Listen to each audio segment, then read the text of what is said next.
ਨਿੱਕੀਆਂ ਕੁਰਮਲਾਂ ਚੈਨਲ ਦੇਖ ਰਹੇ ਦਰਸ਼ਕਾਂ ਦਾ ਬਹੁਤ-ਬਹੁਤ ਸਵਾਗਤ। ਦੋਸਤੋ, ਜਿਵੇਂ ਕਿ ਤੁਸੀਂ ਜਾਣਦੇ ਹੋ ਕਿ ਅਸੀਂ ਇੱਕ ਪ੍ਰੋਗਰਾਮ 'ਚ ਇੱਕ ਮੁਲਾਕਾਤ 'ਚ ਤੁਹਾਡੇ ਨਾਲ ਇਸ ਸਮਾਜ ਦੇ ਵਿੱਚ, ਇਸ ਦੇਸ਼ ਦੇ ਵਿੱਚ ਸ਼ਾਨਦਾਰ ਕਾਰਜ ਕਰਨ ਵਾਲੀਆਂ ਸ਼ਖਸੀਅਤਾਂ ਨਾਲ ਮੁਲਾਕਾਤ ਕਰਵਾਉਂਦੇ ਹਾਂ। ਅਤੇ ਉਹ ਸ਼ਖਸੀਅਤਾਂ ਨੇ ਜੀਵਨ ਦੇ ਵੱਖ-ਵੱਖ ਖੇਤਰਾਂ 'ਚ ਘਾਲਣਾ ਘਾਲੀ ਹੁੰਦੀ ਹੈ ਔਰ ਮਿਹਨਤ ਦੇ ਨਾਲ ਉੱਚੀਆਂ ਅਤੇ ਸੁੱਚੀਆਂ ਮੰਜ਼ਿਲਾਂ ਪ੍ਰਾਪਤ ਕੀਤੀਆਂ ਹੁੰਦੀਆਂ ਨੇ। ਸਾਹਿਤ ਦੇ ਖੇਤਰ 'ਚ, ਕਲਾ ਦੇ ਖੇਤਰ 'ਚ, ਸਿੱਖਿਆ ਦੇ ਖੇਤਰ 'ਚ, ਸਮਾਜ ਦੇ ਵੱਖ-ਵੱਖ ਖੇਤਰਾਂ 'ਚ ਉਹਨਾਂ ਆਪਣੀਆਂ ਪੈੜਾਂ ਪਾਈਆਂ ਹੁੰਦੀਆਂ ਨੇ ਅਤੇ ਬਹੁਤ ਸਾਰੇ ਲੋਕ ਉਹਨਾਂ ਪੈੜਾਂ 'ਤੇ ਚੱਲਣ ਦਾ ਯਤਨ ਵੀ ਕਰਦੇ ਨੇ। ਸੋ ਇੱਕ ਇਹੋ ਜਿਹੀ ਪੈੜ ਹੈ ਸਾਡੇ ਕੋਲ ਜਿਹਨੇ ਸਮਾਜ ਦੇ ਵਿੱਚ ਸਾਹਿਤ ਦੇ ਖੇਤਰ 'ਚ, ਸਿੱਖਿਆ ਦੇ ਖੇਤਰ 'ਚ ਔਰ ਪੰਜਾਬੀ ਹਿੰਦੀ ਦੋਹਾਂ ਭਾਸ਼ਾਵਾਂ ਦੇ ਖੇਤਰ 'ਚ ਸੰਦਲੀ ਪੈੜਾਂ ਸਿਰਜੀਆਂ ਨੇ। ਮੇਰੀ ਮੁਰਾਦ ਹੈ ਡਾਕਟਰ ਧਰਮਪਾਲ ਸਾਹਿਲ ਤੋਂ। ਡਾਕਟਰ ਸਾਹਿਬ, ਬਹੁਤ ਬਹੁਤ ਤੁਹਾਡਾ ਸਵਾਗਤ ਹੈ ਨਿੱਕੀਆਂ ਕੁਰਮਲਾਂ ਚੈਨਲ 'ਤੇ। ਤੁਹਾਡੇ ਜੀਵਨ 'ਤੇ ਜਿਹੜੇ ਅਸੀਂ ਝਾਤੀ ਮਾਰਦੇ ਹਾਂ, ਕਿਉਂਕਿ ਤੁਸੀਂ ਇੱਕ ਬਹੁਤ ਹੀ ਹੁਸ਼ਿਆਰਪੁਰ ਜ਼ਿਲ੍ਹੇ ਦਾ ਜਿਹੜਾ ਕੰਢੀ ਇਲਾਕਾ ਆ ਉਸ ਇਲਾਕੇ ਜਨਮ ਲਿਆ ਔਰ ਫਿਰ ਤੁਸੀਂ ਬਾਹਰਲੀਆਂ ਸਟੇਟਾਂ ਵਿੱਚ ਜਾ ਕੇ ਵਿੱਦਿਆ ਪ੍ਰਾਪਤ ਕੀਤੀ। ਵਿੱਦਿਆ ਪ੍ਰਾਪਤੀ ਤੋਂ ਬਾਅਦ ਤੁਸੀਂ ਅਧਿਆਪਨ ਦੇ ਕਿੱਤੇ ਨੂੰ ਚੁਣਿਆ ਔਰ ਸਾਹਿਤ ਸਿਰਜਣਾ ਕੀਤੀ ਹੈ। ਅਤੇ ਮੈਂ ਇਹ ਜਾਣਨਾ ਚਾਹਾਂਗਾ ਕਿ ਜਿਹੜੇ ਸਾਡੇ ਦਰਸ਼ਕ ਤੁਹਾਨੂੰ ਦੇਖ ਰਹੇ ਨੇ ਅੱਜ, ਤੁਸੀਂ ਇਹ ਦੱਸੋ ਵੀ ਇੱਕ ਪਹਾੜੀ ਇਲਾਕੇ ਦੇ ਵਿੱਚੋਂ, ਇੱਕ ਬੈਕਵਰਡ ਇਲਾਕੇ ਦੇ ਵਿੱਚ ਜਿੱਥੇ ਬੱਸ ਦੀ ਸੇਵਾ ਨਹੀਂ ਸੀ, ਜਿੱਥੇ ਆਉਣਾ ਜਾਣਾ ਬੜਾ ਮੁਸ਼ਕਿਲ ਹੁੰਦਾ ਆ, ਅਤੇ ਤੁਸੀਂ ਇੱਥੋਂ ਇੰਨੀਆਂ ਵੱਡੀਆਂ ਪ੍ਰਾਪਤੀਆਂ ਜਿਹੜੀਆਂ ਕੀਤੀਆਂ, ਉਹਦਾ ਕਿਵੇਂ ਕੀਤੀਆਂ? ਮਾਨ ਸਾਹਿਬ, 5ਵੀਂ ਕਲਾਸ ਤੱਕ ਤਾਂ ਮੈਂ ਆਪਣੇ ਪਿੰਡ ਤੁੰਗ ਜਿਹੜਾ ਹੈ ਜੀ ਕੰਢੀ ਖੇਤਰ ਦਾ ਬਹੁਤ ਹੀ ਭੂਗੋਲਿਕ ਤੌਰ 'ਤੇ ਮੈਂ ਕਹਾਂਗਾ ਪਿਛੜਿਆ ਹੋਇਆ ਪਿੰਡ, ਹਾਂਜੀ, ਉੱਥੇ ਪ੍ਰਾਪਤ ਕੀਤੀ 5ਵੀਂ ਤੱਕ ਐਜੂਕੇਸ਼ਨ ਜੀ। ਔਰ ਪਿਤਾ ਜੀ ਉਹਨਾਂ ਦਿਨੀ ਦੇਹਰਾਦੂਨ 'ਚ ਨੌਕਰੀ ਕਰਦੇ ਸੀਗੇ, ਹਾਂਜੀ। ਅਤੇ ਜਿਹੜੇ ਮੇਰੇ ਅਧਿਆਪਕ ਵੀ ਔਰ ਮੁੱਖ ਅਧਿਆਪਕ ਵੀ ਇੱਕੋ ਹੀ ਸੀਗੇ, ਹਾਂਜੀ। ਪਿਤਾ ਜੀ ਨੂੰ ਉਹਨਾਂ ਨੂੰ ਮਿਲੇ ਤਾਂ ਉਹਨਾਂ ਨੇ ਕਿਹਾ ਪਿਤਾ ਜੀ ਨੂੰ ਕਿ ਇਸ ਬੱਚੇ ਨੂੰ ਤੁਸੀਂ ਆਪਣੇ ਨਾਲ ਲੈ ਜਾਓ ਜੀ, ਇਸ ਇਲਾਕੇ ਵਿੱਚ ਇਹਨੂੰ ਇੰਨੀ ਅੱਛੀ ਐਜੂਕੇਸ਼ਨ ਨਹੀਂ ਮਿਲ ਪਾਈ ਜੀ, ਟੈਲੈਂਟਡ ਹੈ ਬੱਚਾ, ਇਹਨੂੰ ਲੈ ਜਾਓ ਜੀ। ਅਤੇ ਪਿਤਾ ਜੀ ਮੈਨੂੰ ਫਿਰ ਆਪਣੇ ਨਾਲ ਦੇਹਰਾਦੂਨ ਲੈ ਗਏ ਜੀ। ਤੋਂ 6ਵੀਂ ਤੋਂ ਲੈ ਕੇ MSc ਤੱਕ ਦੀ ਜਿਹੜੀ ਐਜੂਕੇਸ਼ਨ ਸੀ ਤੁਹਾਡੀ ਦੇਹਰਾਦੂਨ ਦੀ ਹੈ, ਉਹ ਦੇਹਰਾਦੂਨ ਹੋਈ ਜੀ। ਉੱਥੇ MSc ਕੈਮਿਸਟਰੀ ਕਰਨ ਤੋਂ ਬਾਅਦ ਮੈਂ PhD ਵੀ ਕੈਮਿਸਟਰੀ ਸ਼ੁਰੂ ਕੀਤੀ ਜੀ, ਲੇਕਿਨ ਘਰ ਦੇ ਹਾਲਾਤ ਇਜਾਜ਼ਤ ਨਹੀਂ ਸੀ ਦੇ ਰਹੇ, ਹਾਂਜੀ। ਅਤੇ ਪਿਤਾ ਜੀ ਨੇ ਕਿਹਾ ਵੀ ਤੂੰ B.Ed ਕਰ ਲਓ, ਟੀਚਰ ਬਣੋ, ਅਤੇ ਪਹਿਲਾਂ ਅਧਿਆਪਕ ਬਣ ਜਾਓ ਜੀ, ਔਰ ਫਿਰ ਆਪਣੇ ਪੈਰਾਂ 'ਤੇ ਖੜ੍ਹੇ ਹੋ ਕੇ ਜੀ ਕਿ ਜਿੰਨੀ ਮਰਜ਼ੀ ਪੜ੍ਹਾਈ ਕਰੋ, ਹਾਂਜੀ, ਕਿਉਂਕਿ ਉਹਨਾਂ ਦੇ ਸਿਰ 'ਤੇ ਵੀ ਪਰਿਵਾਰਕ ਜ਼ਿੰਮੇਵਾਰੀਆਂ ਬਹੁਤ ਜ਼ਿੰਮੇਵਾਰੀਆਂ ਸੀ। ਅਤੇ ਮੈਂ ਉਹਨਾਂ ਦੀ ਪਾਲਣਾ ਕਰਦੇ, ਔਰ ਇਹ ਮੈਂ ਦੱਸਣਾ ਚਾਹੂੰਗਾ ਕਿ ਮੇਰੇ ਮਨ 'ਚ ਵੀ ਰੀਝ ਸੀਗੀ ਅਧਿਆਪਕ ਬਣਾ ਕਿ ਮੈਂ ਅਧਿਆਪਕ ਬਣਾ ਜੀ। ਮੈਰਿਟ ਬੇਸ 'ਤੇ ਮੈਨੂੰ ਕਈ ਹੋਰ ਮਹਿਕਮਿਆਂ ਦੇ ਵਿੱਚ ਨੌਕਰੀ ਵੀ ਮਿਲੀ, ਹਾਂਜੀ। ਡਾਕ ਵਿਭਾਗ 'ਚ ਵੀ ਮਿਲੀ, ਬੈਂਕ 'ਚ ਵੀ ਮੈਨੂੰ ਨੌਕਰੀ ਮਿਲੀ, ਅੱਛਾ ਜੀ। ਟਿਊਬਲ ਕਾਰਪੋਰੇਸ਼ਨ 'ਚ ਐਜ਼ ਏ ਕੈਮਿਸਟ ਵੀ ਨੌਕਰੀ ਮਿਲੀ ਜੀ। ਪਰ ਮੇਰੇ ਮਨ 'ਚ ਰੀਝ ਸੀ ਮੈਂ ਅਧਿਆਪਕ ਹੀ ਬਣਾ। ਤੁਸੀਂ ਉਹ ਨੌਕਰੀ ਜੁਆਇਨ ਨਹੀਂ ਕੀਤੀ? ਉਹ ਮੈਂ ਨੌਕਰੀਆਂ ਜੁਆਇਨ ਨਹੀਂ ਕੀਤੀਆਂ ਜੀ। ਤੁਸੀਂ ਉੱਧਰੋਂ ਡਿਗਰੀਆਂ ਲੈ ਕੇ ਦੇਹਰਾਦੂਨ ਤੋਂ, ਇਹ ਜਿਹੜੀ ਤੁਹਾਡੀ ਪਹਿਲੀ ਸਰਵਿਸ ਆ ਉਹ ਕਿੱਥੋਂ ਦੀ ਆ? ਹਾਂ, ਮੈਂ ਉੱਥੋਂ ਪੰਜਾਬ 'ਚ ਆ ਗਿਆ ਵਾਪਸ ਜੀ, ਔਰ ਸਾਇੰਸ ਮਾਸਟਰ ਵਜੋਂ ਮੇਰੀ 1981 ਦੇ ਵਿੱਚ ਜੀ ਅਪਾਇੰਟਮੈਂਟ ਹੋ ਗਈ ਜੀ। ਅਤੇ ਮੈਨੂੰ ਜਿਹੜਾ ਪਹਿਲਾ ਸਕੂਲ ਮਿਲਿਆ ਸੀ ਉਹ ਕੰਢੀ ਖੇਤਰ ਦਾ ਹੀ ਬਹੁਤ ਹੀ ਪਛੜਿਆ ਹੋਇਆ ਪਿੰਡ ਜਿਹਨੂੰ ਕਹਿ ਸਕਦੇ ਹਾਂ, ਆਰਥਿਕ ਤੌਰ 'ਤੇ ਵੀ ਉਹ ਜੀ ਜੀ ਉਸ ਤਰ੍ਹਾਂ। ਤਾਂ ਉਹ ਸਰਕਾਰੀ ਮਿਡਲ ਸਕੂਲ ਬੇੜਿੰਗ ਸੀਗਾ, ਹਾਂਜੀ, ਜਿੱਥੋਂ ਮੇਰੀ ਨੌਕਰੀ ਦੀ ਸ਼ੁਰੂਆਤ ਹੋਈ। ਦੇਖੋ, ਕਿਉਂਕਿ ਮੇਰੇ ਇੱਕ ਨੈਸ਼ਨਲ ਅਵਾਰਡੀ ਅਧਿਆਪਕ ਸੀਗੇ ਗਿਆਨੀ ਹਰਕੇਵਲ ਸਿੰਘ ਸੈਲਾਨੀ, ਉਹ ਕਹਿੰਦੇ ਹੁੰਦੇ ਆ ਕਿ ਅਧਿਆਪਕ ਜਮਾਂਦਰੂ ਹੁੰਦਾ। ਸੋ ਤੁਸੀਂ ਜਮਾਂਦਰੂ ਅਧਿਆਪਕ ਸੀ ਕਿ ਤੁਸੀਂ ਸਾਰੀਆਂ ਨੌਕਰੀਆਂ ਛੱਡ ਕੇ ਸਿਰਫ ਅਤੇ ਸਿਰਫ ਅਧਿਆਪਕ ਬਣੇ? ਹਾਂ, ਮੇਰੀ ਰੀਝ ਸੀ ਕਿ ਮੈਂ ਅਧਿਆਪਕ ਬਣਾ, ਕਿਉਂਕਿ ਤੁਹਾਡੇ ਅੰਦਰ ਉਹ ਜਜ਼ਬਾ ਸੀ ਕਿ ਉਹਦਾ ਕਾਰਨ ਮੈਂ ਦੱਸਦਾ ਕਿ ਮੇਰੇ ਸਕੂਲੀ ਸਿੱਖਿਆ ਔਰ ਕਾਲਜ ਸਿੱਖਿਆ ਦੌਰਾਨ ਜੀ ਜੋ ਮੈਂ ਅਧਿਆਪਕਾਂ ਦਾ ਸਤਿਕਾਰ ਦੇਖਿਆ, ਹਾਂਜੀ, ਔਰ ਅਧਿਆਪਕਾਂ ਬਾਰੇ ਵੀ ਇਹ ਸਾਨੂੰ ਬਾਰ-ਬਾਰ ਕਿਹਾ ਜਾਂਦਾ ਕਿ ਉਹ ਦੇਸ਼ ਦਾ ਨਿਰਮਾਤਾ ਹੈ ਜੀ, ਉਹ ਸਮਾਜ ਨੂੰ, ਕੌਮ ਨੂੰ ਨਵੀਂ ਦਿਸ਼ਾ ਦੇ ਸਕਦਾ ਹੈ ਜੀ। ਅਤੇ ਉਹ ਇੱਕ ਮਨ 'ਚ ਭਾਵਨਾ ਸੀਗੀ ਕਿ ਮੈਂ ਵੀ ਉਸ ਅਧਿਆਪਕ ਬਣਾ, ਮੈਂ ਇੱਕ ਨੇਸ਼ਨ ਬਿਲਡਰ ਬਣ ਸਕਦਾ ਜੀ ਜੀ। ਤਾਂ ਇਸ ਚੀਜ਼ ਨੇ ਮਨ 'ਚ ਜ਼ੋਰ ਪਾਇਆ ਜੀ। ਤੁਸੀਂ ਜਿਸ ਵੇਲੇ ਸ਼ੁਰੂਆਤ ਕੀਤੀ ਅਧਿਆਪਨ ਦੇ ਕਿੱਤੇ ਦੀ, ਅਤੇ ਉਹ ਕਿਉਂ ਕੰਢੀ ਇਲਾਕਾ ਸੀਗਾ ਜਿਸ ਇਲਾਕੇ 'ਚ ਤੁਹਾਨੂੰ ਨੌਕਰੀ ਮਿਲੀ, ਅਤੇ ਕਿੰਨੀਆਂ ਕੁ ਮੁਸ਼ਕਿਲਾਂ ਦਾ ਉਦੋਂ ਸਾਹਮਣਾ ਕਰਨਾ ਪਿਆ? ਮਾਨ ਸਾਹਿਬ, ਐਕਚੁਅਲੀ ਮੈਂ ਜਦੋਂ ਦੇਹਰਾਦੂਨ ਤੋਂ ਪੜ੍ਹ ਕੇ ਆਇਆ ਨਾ, ਇੱਕ ਸ਼ਹਿਰੀ ਮਾਹੌਲ ਤੋਂ ਆਇਆ, ਹਾਂ, ਔਰ ਸਕੂਲ ਸਾਡਾ ਬਿਲਕੁਲ ਰਿਮੋਟ ਏਰੀਆ ਜਿਹਨੂੰ ਕਹਿ ਸਕਦੇ ਹਾਂ ਜੀ ਜੀ, ਜਿੱਥੇ ਨਾ ਸੜਕਾਂ ਸਨ, ਨਾ ਬਿਜਲੀ ਸੀ, ਕੋਈ ਸਹੂਲਤ ਨਹੀਂ ਸੀ, ਕੁਛ ਵੀ ਸਹੂਲਤ ਨਹੀਂ ਸੀ ਜੀ ਜੀ। ਔਰ ਜਿਹੜਾ ਉਹ ਸਕੂਲ ਵੀ ਸੀਗਾ, ਉਹ ਸਕੂਲ ਵੀ ਇੱਕ ਜੰਜਘਰ ਟਾਈਪ ਸੀ ਪਿੰਡ ਦਾ। ਅੱਛਾ ਜੀ। ਜਦੋਂ ਵਿਆਹ ਸ਼ਾਦੀਆਂ ਹੋਣੀਆਂ ਪਿੰਡ ਦੀਆਂ ਤਾਂ ਸਕੂਲ ਬੰਦ। ਉੱਥੇ ਠਹਿਰਾਣੀਆਂ, ਸਕੂਲ ਬੰਦ ਹੋ ਜਾਣਾ। ਹਾਂ ਸਕੂਲ ਬੰਦ ਹੋ ਜਾਣਾ ਜੀ ਔਰ ਕਿਸੇ ਕਿਸਮ ਦੀ ਕੋਈ ਸੁਵਿਧਾ ਹੀ ਨਹੀਂ ਸੀ, ਅਖਬਾਰ ਵੀ ਉੱਥੇ ਆਉਂਦਾ ਹੀ ਨਹੀਂ ਸੀ। ਜੀ। ਜਿਹੜੇ ਬੱਚੇ ਉੱਥੇ ਪੜ੍ਹਨ ਆਉਂਦੇ ਸੀ ਉਹ ਇੰਨੇ ਗਰੀਬ ਸੀਗੇ ਹਾਂਜੀ। ਕਿ ਸਰਦੀਆਂ ਗਰਮੀਆਂ 'ਚ ਵੀ ਨੰਗੇ ਪੈਰੀਂ ਉਹਨਾਂ ਨੇ ਸਕੂਲ ਪੜ੍ਹਨ ਆਉਣਾ। ਜੀ। ਪੱਥਰੀਲੀਆਂ ਖੱਡਾਂ ਜਿਹੜੀਆਂ ਉਹਨਾਂ ਦੇ ਵਿੱਚੋਂ ਚੱਲ ਕੇ ਆਉਣਾ। ਜਿਹੜੇ ਗਰਮੀਆਂ 'ਚੋਂ ਤੰਦੂਰ ਬਣੇ ਹੋਣੇ ਪੱਥਰ, ਜੀ। ਸਰਦੀਆਂ 'ਚੋਂ ਬਿਲਕੁਲ ਬਰਫ਼ ਵਾਂਗ ਠੰਡੇ ਬਰਫ਼ ਹੋਣੇ। ਵਾਂਗ ਠੰਡੇ ਹੋਣੇ। ਉਹਨਾਂ ਕੋਲ ਫੀਸ ਦੇਣ ਨੂੰ ਵੀ ਕੋਈ ਪੈਸਾ ਨਹੀਂ ਸੀ ਹੁੰਦਾ, ਜੀ, ਹਾਲਾਂਕਿ ਜੀ। ਉਸ ਵੇਲੇ ਫੀਸ ਵੀ ਕੋਈ 5-10 ਪੈਸੇ ਹੁੰਦੀ ਸੀ। ਹਾਂਜੀ। ਤੋ ਅਜਿਹੇ ਮਾਹੌਲ ਸੀਗਾ ਉਸ ਵੇਲੇ। ਜੀ। ਤੇ ਮੇਰੇ ਮਨ 'ਚ ਉਹਨਾਂ ਬੱਚਿਆਂ ਪ੍ਰਤੀ ਔਰ ਉਹਨਾਂ ਦੇ ਮਾਪਿਆਂ ਪ੍ਰਤੀ ਵੀ ਇੱਕ ਬੜੀ ਮਨ 'ਚ ਬਹੁਤ ਇੱਕ ਹਮਦਰਦੀ ਵੀ ਸੀਗੀ ਜੀ। ਔਰ ਇੱਕ ਤਰਸ ਵੀ ਆਉਂਦਾ ਸੀ, ਦੁੱਖ ਵੀ ਆਉਂਦਾ ਸੀ ਦੁੱਖ ਕਿ ਹੁੰਦਾ ਇਹਨਾਂ ਸੀ। ਵਿਚਾਰਿਆਂ ਨੂੰ ਐਜੂਕੇਸ਼ਨ ਕਿੱਦਾਂ ਮਿਲੇਗੀ। ਕਿੱਦਾਂ ਮਿਲੇਗੀ। ਔਰ ਦੂਸਰੀ ਗੱਲ ਇਹ ਸੀ ਕਿ ਉਸ ਰਿਮੋਟ ਏਰੀਆ 'ਚ ਕੋਈ ਅਧਿਆਪਕ ਟਿਕਦਾ ਹੀ ਨਹੀਂ ਸੀ। ਜੀ। ਜੀ।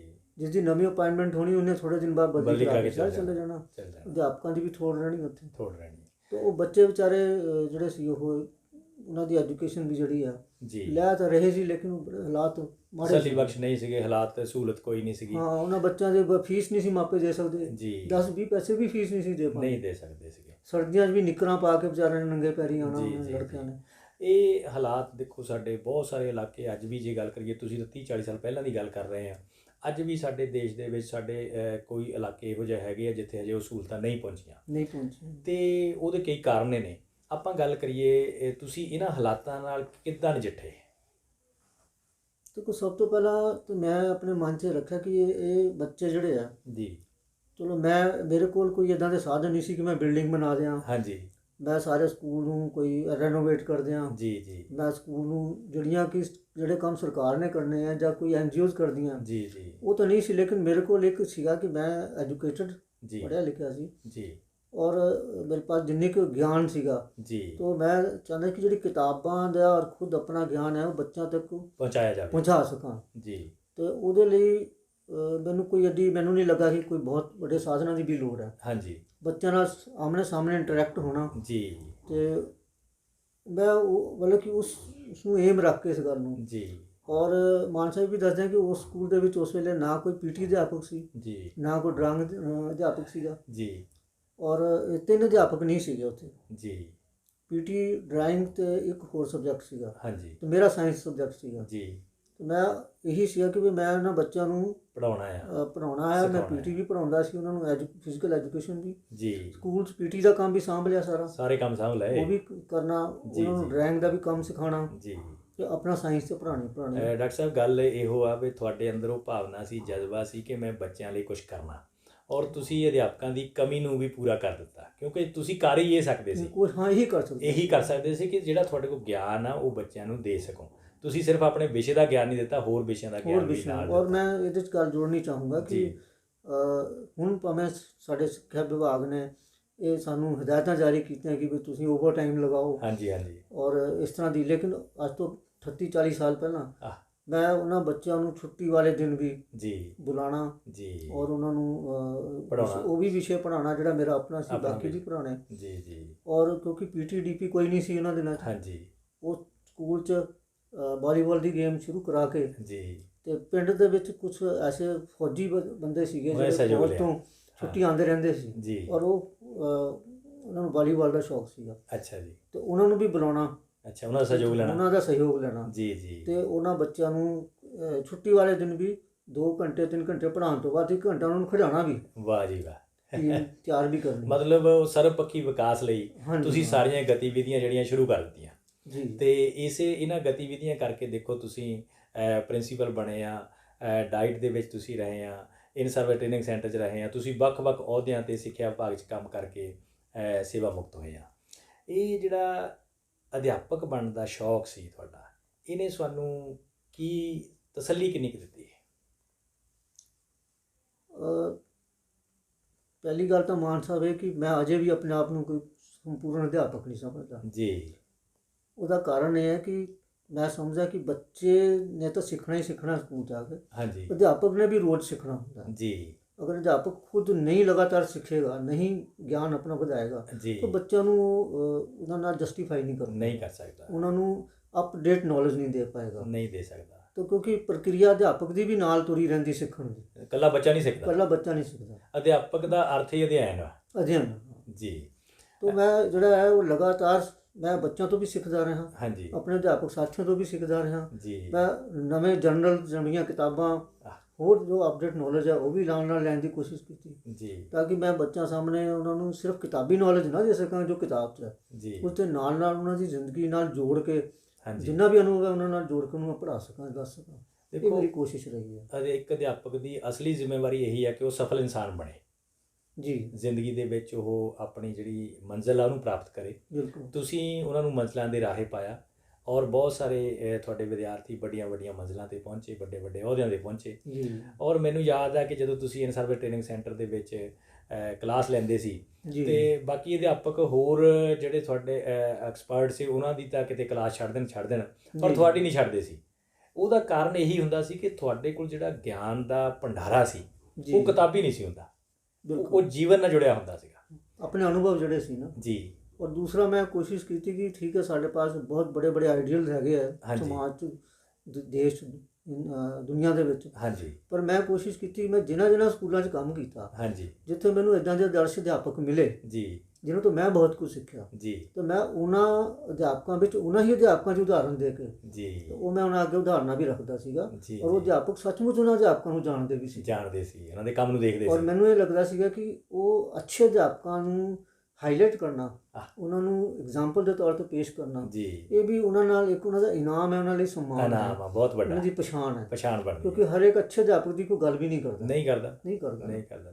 ਤਾਂ ਇਹ ਵੀ ਮੇਰੀ ਕੋਸ਼ਿਸ਼ ਰਹੀ, ਜੀ। ਔਰ ਉਸ ਅਧਿਆਪਕ ਨੂੰ ਵੀ ਜਦੋਂ ਪਤਾ ਲੱਗਦਾ ਹੈ ਕਿ ਮੇਰੀ ਕੋਈ ਗੱਲ ਹੋ ਰਹੀ ਹੈ ਕਿਤੇ, ਤਾਂ ਉਹਨੂੰ ਵੀ ਸੰਤੁਸ਼ਟੀ ਮਿਲਦੀ ਜਦੋਂ ਜਿਹੜੇ ਅਧਿਆਪਕ ਉਹਨਾਂ ਨਾਲ ਹੁਣ ਜੌਬ ਕਰ ਰਹੇ ਸੀ ਜਾਂ ਉਹਨੂੰ ਜਾਣਦੇ ਸੀ, ਉਹ ਪ੍ਰੇਰਣਾ ਲੈਂਦੇ ਸੀ। ਔਰ ਮੈਂ ਇੱਥੇ ਗੱਲ ਜੋੜਦਾ ਕਿ ਮੈਂ ਕਿਉਂਕਿ ਸਿੱਖਿਆ ਹੈ ਤਾਂ ਮੈਂ ਇਸ ਐਜੂਕੇਸ਼ਨ ਡਿਪਾਰਟਮੈਂਟ 'ਚ ਆ ਕੇ ਆਪਣਾ ਸਟੇਜ ਦੇ ਉੱਪਰ ਆ ਕੇ ਬੋਲਣਾ ਸਿੱਖਿਆ, ਜੀ, ਉਹ ਵੀ ਅਧਿਆਪਕ ਸਾਥੀਆਂ ਤੋਂ ਸਿੱਖਿਆ। ਜੇ ਮੈਂ ਲਿਖਣ ਦੀ ਕੋਸ਼ਿਸ਼ ਕੀਤੀ ਜਾਂ ਲਿਖਣ ਦਾ ਸਿੱਖਿਆ, ਉਹ ਵੀ ਮੈਂ ਆਪਣੇ ਅਧਿਆਪਕ ਸਾਥੀਆਂ ਤੋਂ ਸਿੱਖਿਆ, ਜੀ। ਤਾਂ ਇਸ ਤਰ੍ਹਾਂ ਮਤਲਬ ਕਿ ਇੱਕ ਅਧਿਆਪਕ ਬਣਨ ਦੀ ਪ੍ਰਕਿਰਿਆ ਵੀ ਨਾਲ ਚੱਲਦੀ ਰਹੀ। ਔਰ ਮੈਂ ਨਹੀਂ ਸਮਝਦਾ ਕਿ ਜਦੋਂ ਅਸੀਂ ਰਿਟਾਇਰ ਵੀ ਹੋ ਜਾਂਦੇ ਹਾਂ ਤਾਂ ਉਦੋਂ ਤੱਕ ਅਸੀਂ ਮੁਕੰਮਲ ਅਧਿਆਪਕ ਬਣ ਜਾਂਦੇ ਹਾਂ, ਜੀ, ਕਿ ਪ੍ਰਕਿਰਿਆ ਚੱਲਦੀ ਰਹਿੰਦੀ ਕਿਉਂਕਿ ਸਿੱਖਣ ਦਾ ਅੰਤ ਨਹੀਂ ਹੁੰਦਾ, ਅੰਤ ਕੋਈ ਨਹੀਂ, ਜਦ ਤੱਕ ਬੰਦਾ ਖਤਮ ਨਹੀਂ ਹੁੰਦਾ ਆਖਰੀ ਸਾਹ ਤੱਕ ਸਿੱਖਣਾ ਚੱਲਦਾ ਰਹਿੰਦਾ ਹੈ। ਜਦੋਂ ਤੁਸੀਂ ਚਾਨਣ ਮੁਨਾਰਾ ਬਣ ਕੇ ਚਾਨਣ ਦੇਣਾ ਹੈ, ਜੀ, ਤੁਹਾਡੇ ਅੰਦਰ ਉਸ ਤੇਲ ਵੀ ਬੱਤੀ ਠੀਕ ਚਾਹੀਦੇ ਆ, ਹਾਂ, ਤੇਲ ਵੀ ਚਾਹੀਦਾ ਪੂਰਾ, ਬੱਤੀ ਵੀ ਸਹੀ ਚਾਹੀਦੀ ਹੈ। ਬਹੁਤ ਵਧੀਆ ਵਿਚਾਰ ਰਹੇ ਡਾਕਟਰ ਸਾਹਿਬ। ਤੁਸੀਂ ਅਧਿਆਪਨ ਦੇ ਕਿੱਤੇ ਨਾਲ ਜੁੜ ਕੇ ਵੱਖ-ਵੱਖ ਅਹੁਦਿਆਂ ਦੇ ਬੜੇ ਸਨਮਾਨਯੋਗ ਕੰਮ ਕੀਤੇ। ਦੂਜੇ ਨੰਬਰ 'ਤੇ ਜਿਹੜੀ ਤੁਹਾਡੀ ਸਾਹਿਤ ਸਿਰਜਣਾ ਆ, ਜੀ, ਇਹ ਪੱਖ ਜਿਹੜਾ ਕਦੋਂ ਸ਼ੁਰੂ ਹੋਇਆ ਤੁਹਾਡਾ? ਇਹ ਮਾਨ ਸਾਹਿਬ, ਪਹਿਲੀ ਗੱਲ ਤਾਂ ਹੁੰਦੀ ਕਿ ਸਾਹਿਤ ਪੜ੍ਹਨ ਦੀ ਪ੍ਰੇਰਣਾ, ਜੀ, ਜੋ ਮੈਂ ਸਮਝਦਾ, ਜੀ। ਅਤੇ ਮੈਨੂੰ ਯਾਦ ਹੈ ਕਿ ਸ਼ਾਇਦ 10ਵੀਂ 'ਚ ਮੈਂ ਪੜ੍ਹ ਰਿਹਾ ਸੀ ਉਦੋਂ, ਹਾਂਜੀ, ਤਾਂ ਸਾਡੇ ਪਾਠਕ੍ਰਮ ਦੇ ਵਿੱਚ ਮੁਨਸ਼ੀ ਪ੍ਰੇਮ ਚੰਦ ਦੀਆਂ ਸਰਵ ਸ੍ਰੇਸ਼ਟ ਕਹਾਣੀਆਂ, ਜੀ, ਸਾਡੇ ਸਿਲੇਬਸ 'ਚ ਪੁਸਤਕ ਸੀਗੀ, ਜੀ। ਉਸ ਪੁਸਤਕ ਨੇ ਮੇਰਾ ਜੀਵਨ ਹੀ ਬਦਲ ਕੇ ਰੱਖ ਦਿੱਤਾ। ਵਾਹ ਜੀ ਵਾਹ! ਤੁਸੀਂ ਉਹਨਾਂ ਕਹਾਣੀਆਂ ਨੂੰ ਪੜ੍ਹ ਕੇ ਨਹੀਂ ਪ੍ਰੇਰਨਾ ਲਈ? ਉਹ ਕਹਾਣੀਆਂ ਨੇ ਮਤਲਬ ਕਿ ਮੈਨੂੰ ਅਸਲ 'ਚ ਦੱਸਿਆ ਕਿ ਜਿਹੜੀ ਮੈਂ ਦਾਦੇ ਕੋਲੋਂ ਜਾਂ ਨਾਨੇ ਨਾਨੀਆਂ ਕੋਲੋਂ ਕਹਾਣੀਆਂ ਸੁਣੀਆਂ ਸੀ, ਜੀ, ਪਰੀਆਂ ਦੀ ਕਹਾਣੀਆਂ, ਰਾਜਿਆਂ ਦੀ ਕਹਾਣੀਆਂ ਉਹਨਾਂ ਦੀਆਂ, ਜੀ, ਪਰ ਜਦੋਂ ਮੁਨਸ਼ੀ ਪ੍ਰੇਮ ਚੰਦ ਦੀ ਈਦਗਾਹ ਕਹਾਣੀ, ਪੰਚ ਪਰਮੇਸ਼ਵਰ ਕਹਾਣੀ, ਬੜੇ ਭਾਈ ਸਾਹਿਬ ਕਹਾਣੀ, ਸ਼ਤਰੰਜ ਕੇ ਖਿਲਾੜੀ ਕਹਾਣੀ, ਸਵਾ ਸ਼ੇਰ ਗੇਹੂੰ ਕਹਾਣੀ, ਇੱਦਾਂ ਦੀ ਕਹਾਣੀਆਂ ਜਦੋਂ ਪੜ੍ਹੀਆਂ ਤਾਂ ਮੈਨੂੰ ਲੱਗਾ ਕਿ ਜ਼ਿੰਦਗੀ ਤਾਂ ਅਸਲ ਕਹਾਣੀਆਂ ਤਾਂ ਇਹ ਹੈਗੀਆਂ, ਇਹ ਅਸਲ ਕਹਾਣੀਆਂ। ਔਰ ਜਿਹੜਾ ਪੰਚ ਈਦਗਾਹ ਕਹਾਣੀ ਹੈ, ਜੀ, ਉਹ ਅੱਜ ਵੀ ਮਤਲਬ ਮੈਂ ਭਾਵੁਕ ਹੋ ਜਾਣਾ ਉਸਨੂੰ ਯਾਦ ਕਰਕੇ। ਜ਼ਿੰਦਗੀ ਦੀਆਂ ਤਲਖ ਹਕੀਕਤਾਂ ਪੇਸ਼ ਨੇ। ਹਾਮਦ ਬੱਚਾ ਜਿਹੜਾ ਹੈ ਉਹ ਮਤਲਬ ਉਹ ਬਾਲ ਕਹਾਣੀ ਵੀ ਹੈ, ਬਾਲ ਮਨੋਵਿਗਿਆਨ ਵੀ ਹੈ, ਉਹ ਇੱਕ ਕਰੋੜਾਂ ਲਈ ਵੀ ਕਹਾਣੀ ਹੈ, ਸਭ ਲਈ ਹੈ। ਕਿ ਬੱਚਾ ਮੇਲੇ 'ਚ ਜਾਂਦਾ ਹੈ, ਹਾਂ, ਬਾਕੀ ਬੱਚੇ ਖਿਡੌਣੇ ਖਰੀਦ ਰਹੇ, ਲੇਕਿਨ ਉਹਨੂੰ ਆਪਣੀ ਦਾਦੀ ਦਾ ਖਿਆਲ ਆ ਰਿਹਾ ਕਿ ਰੋਟੀ ਜਦੋਂ ਬਣਾਉਂਦੀ ਉਹਦੀ ਉਂਗਲਾਂ ਸੜ ਜਾਂਦੀਆਂ, ਉਹ ਉਸ ਆਨੇ ਦੁਆਨੇ ਦਾ ਇੱਕ ਚਿਮਟਾ ਖਰੀਦ ਕੇ ਲਿਆਉਂਦਾ, ਉਹ ਖਿਡੌਣੇ ਨਹੀਂ ਖਰੀਦਦਾ। ਇਹ ਜਿਹੜੀ ਬੱਚੇ ਦੇ ਵਿੱਚ ਬਜ਼ੁਰਗਾਂ ਨਾਲ, ਆਪਣੇ ਵਡੇਰਿਆਂ ਨਾਲ ਸਾਂਝ ਸੀਗੀ, ਪਿਆਰ ਸੀ, ਸੰਵੇਦਨਾ ਸੀ, ਅੱਜ ਉਹ ਘਟਦਾ ਜਾ ਰਿਹਾ, ਖਤਮ ਹੋ ਰਿਹਾ। ਲੇਕਿਨ ਉਹ ਕਹਾਣੀ ਮੈਂ ਕਹਿੰਦਾ ਕਿ ਉਹ ਇੱਕ ਮਾਸਟਰਪੀਸ ਹੈ ਮੁਨਸ਼ੀ ਪ੍ਰੇਮ ਚੰਦ ਦਾ ਵੀ। ਤਾਂ ਇਹ ਜਿਹੀ ਕਹਾਣੀਆਂ ਨੇ ਮੈਨੂੰ ਟੁੰਬਿਆ। ਕਹਿਣ ਦਾ ਭਾਵ ਤੁਸੀਂ ਲੇਖਕ ਬਾਅਦ 'ਚ ਬਣੇ, ਪਹਿਲਾਂ ਵਧੀਆ ਪਾਠਕ। ਹੁਣ ਵੀ ਮੇਰੀ ਕੋਸ਼ਿਸ਼ ਹੈ, ਜੀ, ਕਿ ਮੈਂ ਵਧੀਆ ਪਾਠਕ ਬਣਾ। ਨਹੀਂ ਤੇ ਮੈਂ ਹੁਣ ਵੀ ਮੈਂ ਪੜ੍ਹਨ ਨੂੰ ਜ਼ਿਆਦਾ ਟਾਈਮ ਦਿੰਦਾ, ਲਿਖਣ ਨੂੰ ਘੱਟ ਦਿੰਦੇ ਲਿਖਣ ਨੂੰ ਘੱਟ। ਨਹੀਂ, ਤੁਸੀਂ ਬਹੁਤ ਕੁਝ ਲਿਖਿਆ ਤੇ ਉਹ ਤੁਸੀਂ ਮੁਨਸ਼ੀ ਪ੍ਰੇਮ ਚੰਦ ਦੀਆਂ ਕਹਾਣੀਆਂ ਪੜ੍ਹ ਕੇ ਤੁਸੀਂ ਪ੍ਰੇਰਿਤ ਹੋ ਗਏ ਲਿਖਣ ਲਈ। ਹਾਂ, ਫਿਰ ਮੈਂ MSc ਫਾਈਨਲ 'ਚ ਸੀ ਉਦੋਂ ਜੀ ਤਾਂ ਸਾਡੇ ਕਾਲਜ ਦੇ ਉਹ ਨੋਟਿਸ ਆਇਆ ਕਿ ਬਈ ਕਾਲਜ ਦਾ ਐਨੂਅਲ ਮੈਗਜ਼ੀਨ ਛਪਣਾ ਹੈ ਜੀ, ਤੇ ਕੋਈ ਕਹਾਣੀਆਂ ਬਈ ਦਿਓ। ਜੋ ਕੋਈ ਆਪਣਾ ਦੇਣਾ ਚਾਹੁੰਦਾ ਹੈ। ਦਿਓ ਆਰਟੀਕਲ। तो मैं मेरे एनुअल कॉलेज उस कॉलेज एनुअल फंक्शन ਦੇ ਵਿੱਚ ਇੱਕ ਛੋਟੀ ਜਿਹੀ ਘਟਨਾ ਹੋਈ ਸੀ। ਇੱਕ ਉੱਥੇ ਜਿਹੜਾ ਸੰਗੀਤ ਵਿਭਾਗ ਸੀਗਾ, ਹਾਂਜੀ ਉੱਥੇ ਇੱਕ ਵਿਦਿਆਰਥਣ ਸੀਗੀ, ਉਹ ਅੱਖਾਂ ਤੋਂ ਬੇਦਾਰ ਸੀ ਜੀ ਬਲਾਈਂਡ ਸੀਗੀ, ਜੀ ਤੇ ਉਹਨੇ ਵੀਣਾ ਦੇ ਉੱਪਰ ਕਾਰਜਕ੍ਰਮ ਦਿੱਤਾ ਉੱਥੇ ਅੱਛਾ ਜੀ ਐਨੂਅਲ ਫੰਕਸ਼ਨ ਦੇ ਵਿੱਚ। ਜੀ ਜੀ ਤੇ ਸਾਰੇ ਸੁਣ ਰਹੇ ਸੀਗੇ, ਅਸੀਂ ਵੀ ਸੁਣ ਰਹੇ। ਮੈਂ ਉਹ ਬੜਾ ਭਾਵੁਕ ਹੋ ਗਿਆ ਉਹਨਾਂ ਨੂੰ ਦੇਖ ਦੇਖ ਕੇ ਕਿ ਦੇਖੋ ਪ੍ਰਮਾਤਮਾ ਨੇ ਇਹਨੂੰ ਅੱਖਾਂ ਨਹੀਂ ਦਿੱਤੀਆਂ, ਅੱਖਾਂ ਨਹੀਂ ਦਿੱਤੀਆਂ, ਲੇਕਿਨ ਉਹਦੇ ਵਿੱਚ ਕਿੱਡੀ ਵੱਡੀ ਪ੍ਰਤਿਭਾ ਸੰਗੀਤ ਹੈ, ਦੀ ਕਿੰਨੀ ਵੱਡੀ। ਕਿੰਨਾ ਅੱਛਾ ਇੱਥੇ ਵੀਣਾ ਵਜਾਈ ਹੈ। ਔਰ ਜੀ, ਜੀ। ਉਦੋਂ ਬੜਾ ਫੈਮਿਲਰ ਇੱਕ ਭਜਨ ਸੀਗਾ, ਹਾਂਜੀ ਸ਼ਾਇਦ ਕਾਜ਼ਲ ਫਿਲਮ ਦਾ, ਤੇਰਾ ਮਨ ਦਰਪਣ ਕਹਿਲਾਏ, ਜੀ ਉਹਦੇ ਪਰ ਉਸਨੇ ਉਹ ਸੁਣਾਇਆ। ਜੀ ਤੇ ਉਹ ਬੈਠੇ ਬੈਠੇ ਭਾਵੁਕ ਦਾ ਹੀ ਤੌਰ ਤੇ ਇੱਕਦਮ ਆਇਆ ਕਿ ਕਾਸ਼ ਮੈਂ ਮਤਲਬ ਕਿ ਇਹਨੂੰ ਆਪਣੀ ਅੱਖਾਂ ਦੇ ਪਾਉਂਦਾ। ਜੀ ਇੱਕ ਐਵੇਂ ਅੰਦਰ ਭਾਵਨਾ ਪੈਦਾ ਹੋਈ। ਇਸ ਚੀਜ਼ ਨੂੰ ਮੈਂ ਮਨ 'ਚ ਲੈ ਕੇ ਇੱਕ ਕਹਾਣੀ ਛੋਟੀ ਜਿਹੀ ਲਿਖੀ। ਅੱਛਾ ਜੀ ਉਹ ਕਹਾਣੀ ਜਦੋਂ ਮੈਂ ਉੱਥੇ ਦੇ ਆਇਆ ਉਹਨਾਂ ਨੂੰ, ਹਿੰਦੀ ਵਿਭਾਗ ਨੂੰ, ਜੀ। ਜਿੱਥੋਂ ਮੈਗਜ਼ੀਨ ਛਪਣਾ ਸੀ, ਜੀ ਤਾਂ ਮੈਨੂੰ ਉੱਥੋਂ ਦੇ head of the department Dwivedi ਸਾਹਿਬ ਸੀਗੇ, ਜੀ ਤਾਂ ਉਹਨਾਂ ਦਾ ਮੈਨੂੰ ਮੈਸੇਜ ਆਇਆ ਕਿ ਮੈਨੂੰ ਆ ਕੇ ਮਿਲੋ। ਜੀ मैं उन्होंने मिला तो मैंने पहले पूछते कि ये कहानी कहाँ से ली है। जी मैंने कहा सर कहीं से नहीं ली, आपने वो तो खुद लिखवाया लिखी है। है जी। तो मैं उन्होंने दसिया कि ये पात्र तो अपने म्यूजिक सैक्शन ਦੇ ਇੱਥੋਂ ਨਾ ਉੱਥੋਂ ਪ੍ਰਭਾਵਿਤ ਹੋ ਕੇ ਉੱਥੋਂ ਲਿਖੀ। ਲਿਖੀ ਹੈ ਉਹਨਾਂ ਨੇ ਮੈਨੂੰ ਬੜੀ शाबाश ਦਿੱਤੀ और उन्होंने कहा कि कहानी हमें पसंद आई है, जी हम प्रकाशित कर रहे हैं इसको जी। और तुम लिखना नहीं छोड़ना। वाह जी वाह। तो ये मेरे लिए पहली प्रेरणा ਸੀਗੀ। जी और मान ਸਾਹਿਬ ਵੀ ਦੱਸਾਂ ਕਿ ਉਹ ਉਸ ਕਾਲਜ 'ਚ 5000 ਤੋਂ ਜ਼ਿਆਦਾ ਵਿਦਿਆਰਥੀ ਪੜ੍ਹਦੇ ਸੀ। ਜੀ ਜਿਹੜਾ ਬੱਚਾ ਐਡਮਿਸ਼ਨ ਲੈਂਦਾ ਸੀ, ਉਹਦੇ ਐਡਮਿਸ਼ਨ ਨਾਲ ਉਹਨੂੰ ਪ੍ਰੋਸਪੈਕਟਸ ਤੇ ਉਹ ਸਕੂਲ ਦਾ ਮੈਗਜ਼ੀਨ ਜ਼ਰੂਰ ਦਿੱਤਾ ਜਾਂਦਾ ਸੀ, ਜੀ ਜਿਹੜਾ ਕਾਲਜ ਦਾ ਮੈਗਜ਼ੀਨ ਸੀ। ਤੇ ਉਹ ਮੇਰੀ ਕਹਾਣੀ ਛਪਦੇ ਹੀ ਮਤਲਬ 5000 ਸਟੂਡੈਂਟ ਤੱਕ ਤਾਂ ਉੱਦਾਂ ਹੀ ਚਲੀ ਪਹੁੰਚ ਗਈ ਗੱਲ। ਔਰ ਮੈਨੂੰ ਬੜੀ ਜਿਹੜੇ ਸਾਡੇ ਪ੍ਰੋਫੈਸਰ ਸਾਹਿਬਾਨ ਵੀ ਸੀਗੇ ਹੋਰ, ਤਾਂ ਉਹ ਉਹਦੀ ਕੈਮਿਸਟਰੀ ਦੇ ਵਿਭਾਗ ਦਾ ਇੱਕ ਜਿਹੜਾ ਹੈ ਠੀਕ ਹੈ ਲੜਕਾ ਜਿਹੜਾ ਹੈ ਉਹਦੀ ਕਹਾਣੀ ਉਹਦੀ ਕਹਾਣੀ ਹੈ। ਤਾਂ ਜੀ ਜੀ। ਬਾਅਦ ਵਿੱਚ ਮੇਰੀ ਮੁਲਾਕਾਤ ਉਸ ਲੜਕੀ ਨਾਲ ਕਰਾਈ ਗਈ। ਅੱਛਾ ਜੀ, ਵੀ ਤੇਰੇ ਬਾਰੇ ਇਹ ਕਹਾਣੀ ਏਦਾਂ ਲਿਖੀ ਕਹਾਣੀ ਹੈ, ਤਾਂ ਉਹਦੀ ਇੱਛਾ ਸੀ ਕਿ ਮੈਨੂੰ ਉਸਨੂੰ ਮਿਲਾਓ ਜੀ, ਕਿ ਜਿਹਨੇ ਮੇਰੇ ਬਾਰੇ ਕਹਾਣੀ ਲਿਖੀ ਹੈ। ਉਸਨੂੰ ਪੜ੍ਹ ਕੇ ਸੁਣਾਈ ਗਈ ਸੀ। ਠੀਕ ਹੈ। ਔਰ ਫਿਰ ਅਸੀਂ ਬੈਠੇ, ਉਸਨੂੰ ਕਹਾਣੀ ਪਹਿਲਾਂ ਪੜ੍ਹ ਕੇ ਸੁਣਾਤੀ ਸੀ ਅੱਛਾ ਅੱਛਾ ਤੇ ਉਹ ਬੜੀ ਭਾਵੁਕ ਹੋਈ ਉਹ। जी तो उन्होंने फिर मैंने यही कहा सीगा कि कहते कि मैं तो रब से दुआ करती हूँ जी कि तुम्हें वो बड़ा लेखक बनाए। बड़ा लेख बनाए। शायद वो दुआवां ही हैगियां, ਉਹ ਦੁਆਵਾਂ ਹੈਗੀਆਂ, प्रेरणा हैगियां। ਉਹ ਮਿਹਨਤ ਮੇਰੀ ਤੇ ਰਹਿਮਤ ਤੇਰੀ ਵਾਲੀ ਗੱਲ ਬਣ हाँ ਗਈ। ਤੇ ਪ੍ਰੋਫੈਸਰ ਦਵੇਦੀ ਜੀ ਨੇ ਤੁਹਾਡੇ ਵਿਚਲਾ ਕਹਾਣੀਕਾਰ ਦੇਖ ਲਿਆ हाँ, लगता है उन्होंने ਤੇ ਉਹਨੇ ਦੇਖ ਲਿਆ ਵੀ ਤੁਹਾਡੇ 'ਚ ਕਹਾਣੀਕਾਰ ਛੁਪਿਆ ਆ, ਕਿਉਂਕਿ ਤੁਹਾਡੀ ਪਹਿਲੀ ਕਹਾਣੀ ਜਿਹੜੀ ਸੀ जी ਉਹ ਛਪ ਗਈ ਔਰ ਉਹਨੇ ਕਿਹਾ ਵੀ ਲਿਖਣਾ ਨਹੀਂ ਛੱਡਣਾ। लिखना नहीं छोड़ना। ਤੇ ਤੁਸੀਂ ਅੱਜ ਤੱਕ ਕਿੰਨੀਆਂ ਕਿਤਾਬਾਂ ਲਿਖ ਲਈਆਂ? ਮੈਨੂੰ ਪਤਾ ਵੀ ਤੁਹਾਡਾ ਜ਼ਿਆਦਾ ਕੰਮ ਨਾਵਲਕਾਰੀ ਤੇ ਬਹੁਤ ਜ਼ਿਆਦਾ ਕੰਮ ਆ, जी ਕਿਉਂਕਿ ਤੁਹਾਡਾ ਬੜਾ ਮਸ਼ਹੂਰ ਹੋਏ ਨਾਵਲ ਪਥਰਾਟ, ਕੁਆਰ ਚਾਤ जी ਤੇ ਕੰਢੀ ਖੇਤਰ ਤੇ ਖੋਜ ਦਾ ਕੰਮ ਬੜਾ ਵੱਡਾ ਆ। ਤੇ ਤੁਸੀਂ ਸਭ ਤੋਂ ਪਹਿਲਾਂ ਮੈਨੂੰ ਇਹ ਵੀ ਯਾਦ ਆ ਜਦੋਂ 95 'ਚ ਨਿੱਕੀਆਂ ਕਰੂੰਗਲਾਂ ਮੈਗਜ਼ੀਨ ਸ਼ੁਰੂ ਹੋਇਆ जी ਤੇ जी ਤੁਹਾਡੀਆਂ ਜਿਹੜੀਆਂ ਵਿਗਿਆਨਕ ਕਹਾਣੀਆਂ ਦੀ ਇੱਕ ਕਿਤਾਬ ਆਈ ਸੀ हाँ जी हाँ जी ਤੇ ਉਹ ਕਹਾਣੀਆਂ ਮੈਗਜ਼ੀਨ ਦੇ ਵਿੱਚ ਛਪਦੀਆਂ ਰਹੀਆਂ ਸਾਡੇ हाँ ਕੋਲ। जी हाँ जी ਤੇ ਉਸ ਤਰ੍ਹਾਂ ਦੀਆਂ ਕਹਾਣੀਆਂ, ਕਿਉਂਕਿ ਬਾਲ ਕਹਾਣੀ ਦੇ ਵਿੱਚ ਜਿਹੜੇ ਪੜ੍ਹਦੇ ਆਪਾਂ ਨਹੀਂ, ਵਿਗਿਆਨ ਦੀਆਂ ਕਹਾਣੀਆਂ ਬਹੁਤ ਘੱਟ ਮਿਲਦੀਆਂ। हाँ जी। ਤੁਸੀਂ ਉਹ ਪਹਿਲਾ ਯਤਨ ਸੀ ਮੇਰੇ ਖਿਆਲ ਦੇ ਮੁਤਾਬਕ। मैं मान साहब शुरुआत मेरी ਜਿਹੜੀ ਉਹ ਮਿੰਨੀ ਕਹਾਣੀ ਲਘੂ ਕਥਾ ਤੋਂ ਹੀ ਹੋਈ ਸੀ। ਜੀ ਉਸ ਦੌਰਾਨ ਮੈਂ ਬੱਚਿਆਂ ਵਾਸਤੇ ਜਿਹੜੀ ਬਾਲ ਕਹਾਣੀਆਂ ਵਿਗਿਆਨਿਕ ਆਧਾਰ ਦੇ ਉੱਪਰ ਹਾਂਜੀ ਬਣਾਈਆਂ ਸੀ ਲਿਖੀਆਂ, ਜੀ। ਜਿਵੇਂ ਉਹਦੇ ਵਿੱਚ ਬੇਤਾਲ ਕਹਾਣੀਆਂ ਸੀਗੀਆਂ, ਹਾਂਜੀ ਅਕਬਰ ਬੀਰਬਲ ਦੀਆਂ ਕਹਾਣੀਆਂ ਸੀ। ਜੀ ਜੀ। ਉਹ ਅਕਬਰ ਬੀਰਬਲ ਦੇ ਪਾਤਰ ਲੈ ਕੇ ਉਹਨਾਂ ਨੂੰ ਮੈਂ ਅੱਡ ਦੇ ਸਮੇਂ 'ਚ ਢਾਲਿਆ ਢਾਲਿਆ ਉਹਨਾਂ ਨੂੰ। ਜੀ ਜੀ। ਔਰ ਵਿਗਿਆਨਿਕ ਪੱਖ ਤੋਂ ਹਾਂ ਬਹੁਤ ਸਾਰੇ ਐਸੇ ਅੰਧ ਵਿਸ਼ਵਾਸ, ਪਾਖੰਡ, ਹਾਂਜੀ, ਹਾਂਜੀ। ਨੰਬਰ ਜਿਹੜੇ ਸੀਗੇ ਉਹਨਾਂ ਨੂੰ ਖੋਲ੍ਹਣ ਦੀ ਔਰ ਉਹਨੂੰ ਦੱਸਣ ਦੀ ਕੋਸ਼ਿਸ਼ ਕੀਤੀ ਸੀ। ਜੀ ਤੇ ਉਹ ਮੇਰੀਆਂ ਕਹਾਣੀਆਂ ਤੁਸੀਂ ਨਿੱਕੀਆਂ ਕਰੂੰਬਲਾਂ ਲਗਾਤਾਰ ਛਾਪੀਆਂ। ਹਾਂਜੀ ਔਰ ਉਹ ਮੈਨੂੰ ਉਹਨਾਂ ਕਹਾਣੀਆਂ ਦੀ ਮੈਨੂੰ ਯਾਦ ਹੈ ਕਿ ਉਹ ਜਿਹੜਾ ਭਾਰਤੀ ਵਿਗਿਆਨ ਸੰਮਤੀ ਹੈ, ਉਹਨੇ ਵੀ ਲਾਈਆਂ ਸੀ, ਉਹਨਾਂ ਨੇ ਉਸਦੀਆਂ ਕਿਤਾਬਾਂ ਛਾਪ ਕੇ ਔਰ ਵੰਡੀਆਂ ਹਰਿਆਣਾ ਜਿਹੜੀ ਸਟੇਟ ਹੈ ਉੱਥੇ ਵੰਡੀਆਂ ਉੱਥੋਂ ਦੇ ਪਿੰਡ ਪਿੰਡ ਦੀ ਲਾਇਬ੍ਰੇਰੀ 'ਚ ਪਹੁੰਚੀਆਂ ਹਿੰਦੀ 'ਚ ਵੀ, ਪੰਜਾਬੀ ਪੰਜਾਬੀ 'ਚ ਵੀ, ਸਾਰੇ ਪੰਜਾਬ ਦੀ ਸਾਰੇ ਲਾਇਬ੍ਰੇਰੀ ਪੰਜਾਬ 'ਚ 'ਚ ਗਈਆਂ। ਗਈਆਂ ਹਾਂਜੀ ਕਿਤਾਬਾਂ ਗਈਆਂ। ਬਿਲਕੁਲ ਤੇ ਉਸ ਦੇ ਨਾਲ ਫਿਰ ਮੈਂ ਛੋਟੀ ਕਹਾਣੀ ਵੱਲ ਆਇਆ। ਜੀ। 2 ਸੰਗ੍ਰਹਿ ਉਹ ਵੀ ਛਪੇ। ਠੀਕ ਹੈ ਜੀ।